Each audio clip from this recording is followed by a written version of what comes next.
नमस्कार. शहर वार्ता न्यूजमध्ये आपलं स्वागत आहे.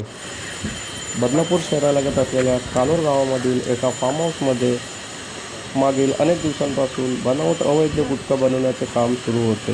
कुळगाव बदलापूर ग्रामीण पोलिसांनी सदर फार्म हाऊसवर छापा टाकत 3 आरोपींना ताब्यात घेत 4,33,187 रुपयांचा तयार गुटखा जप्त केला आहे. त्यामध्ये 31,775 तयार पाकिटांचा समावेश आहे. ताब्यात घेतलेल्या तिघांविरुद्ध अन्न सुरक्षा अधिनियम आणि भारतीय न्याय संहितेनुसार गुन्हा दाखल करण्यात आला आहे. सदर छापेमारीचा खुलासा आपण माननीय पोलिसांकडून घेत आहोत.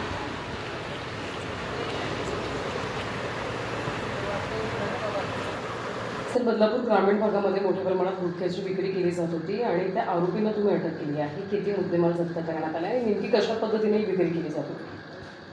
ठाणे ग्रामीण पोलीस अधीक्षक doctor Vinay Kumar Rathod, upper police अधीक्षक श्री अनमोल मित्तल सर यांच्या मार्गदर्शनाखाली ठाणे ग्रामीण जिल्ह्यामध्ये सर्व ठिकाणी अवैध धंद्यावर विशेष मोहीम राबवून कारवाई करण्याचे आदेश झालेले आहेत. त्या अनुषंगाने आमचे कुळगाव पोलीस ठाण्याचे प्रभारी अधिकारी शिवाजी राठोड शिवाजी ढवळे साहेब यांनी आपल्या गोपनीय सूत्राकडून मिळालेल्या माहितीच्या आधारे कानोर गावाच्या हद्दीमध्ये 7 फार्म हाऊस या ठिकाणी अवैधरित्या गुटखा, सुगंधित सुपारी याचा साठा करण्यात आला असल्याची माहिती मिळाली होती. त्या अनुषंगाने एफडीआयचे अधिकारी, अन्न सुरक्षा अधिकारी, त्याचबरोबर आमचे पोलीस पथक स्वतः ढवळे साहेब, PSI चव्हाण यांनी सदर ठिकाणी छापा घालून कारवाई केली असता त्यामध्ये हा गुटखा पॅकेजिंगचे साहित्य, मशिनरी ही मिळून आलेली आहे. यामध्ये मुख्य आरोपी आहे तो फिराज सज्जाद खान आहे. तो राज सुपारी या नावानं मार्केटमध्ये हा सुगंधित सुपारी आणि गुटख्याचा माल विकत होता.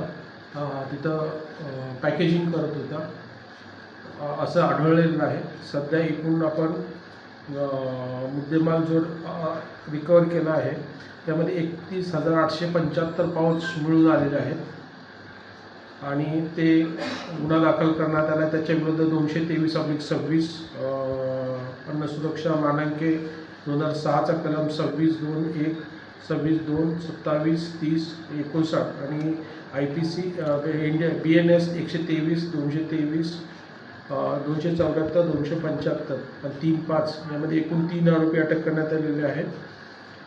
यामध्ये अजून त्यांच्याकडे आज त्यांची पोलीस कस्टडी मंजूर करण्यात आली आहे आणि त्यांची अधिक सखोल तपास करून तो माल कुठे विक्री करत होता, यापूर्वी किती प्रोडक्शन करण्यात आलं आहे, या सर्व धागेदोरे आम्ही अधिक सखोल तपास करून त्याच्या माहिती मिळून अजून इतर काही आरोपी असेल तर तेही आम्ही अटक करणार आहे.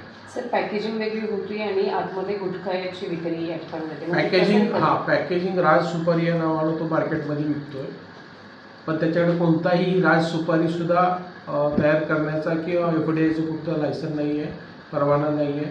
ते पॅकेजिंगसाठी जे हे आहे त्याचंही अद्याप तो कुठलं कागदपत्र सादर करू शकला नाही आणि त्या ठिकाणी त्यानं जे चालवलं होतं हे फार्म हाऊसवर तो करत होता. त्यामुळे हे सर्व बेकायदेशीर आहे असल्याचं प्रायमा फेसी आम्हाला आढळलेलं आहे.